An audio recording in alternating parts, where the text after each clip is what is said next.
ఓం నమో భగవతే వాసుదేవాయ. కార్తీక మహాపురాణం 27వ అధ్యాయం. విష్ణు ఉవాచ.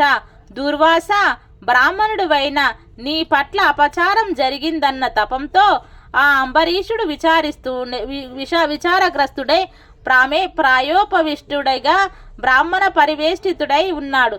నా సుదర్శన చక్రం తన కారణంగానే నిన్ను తరుముతోందని దుఃఖిస్తున్నాడు. రాజైనందుకు గాను బ్రాహ్మణ రక్షణ తమ ప్రథమ కర్తవ్యమై ఉండగా విప్రుడైన నీవు విపత్తు కలిగించినందుకు ఎంతగానో బాధపడుతున్నాడు. రాజధాన నీతితోనే ధర్మ పరిపాలన చేయాలి, కానీ బ్రాహ్మణుడిని మాత్రం దండించకూడదు. దోషి అయిన బ్రాహ్మణుని వేదనిధులు, సత్యధర్మ నిరతులు, లోబదంబ శూన్యులు అయిన బ్రాహ్మణులు మాత్రమే దండించాలి. బ్రాహ్మణుడు పాపం చేసి పాయశ్చిత్తం చేసుకోనప్పుడు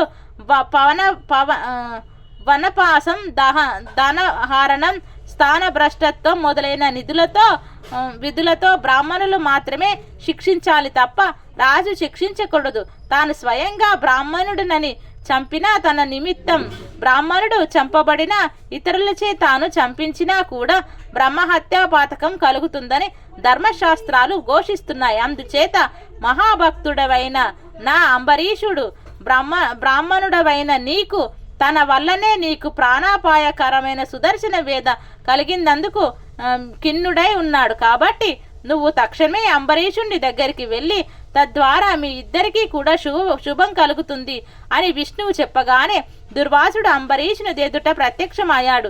మరి క్షణమే సుదర్శనం కూడా అక్కడ ఆవిష్కరించబడింది. భయగ్రస్తుడైన దుర్వాసుడిని అతని మీదకు రానున్న సుదర్శనాన్ని చూడగానే అంబరీషుడు ఆ చక్రానికి ఎదురు వెళ్ళి, ఓ సుదర్శన చక్రమా, నన్ను మన్నించు. భయభ్రాంతులైన వారిని, అందున బ్రాహ్మణుని ఇలా క్రూరంగా హింసించడం న్యాయం కాదు అంటూనే ధనుర్ధారి అయి ఇంకా ఇలా చెప్పసాగాడు. కార్తీక మహాపురాణం 27వ అధ్యాయం సంపూర్ణ.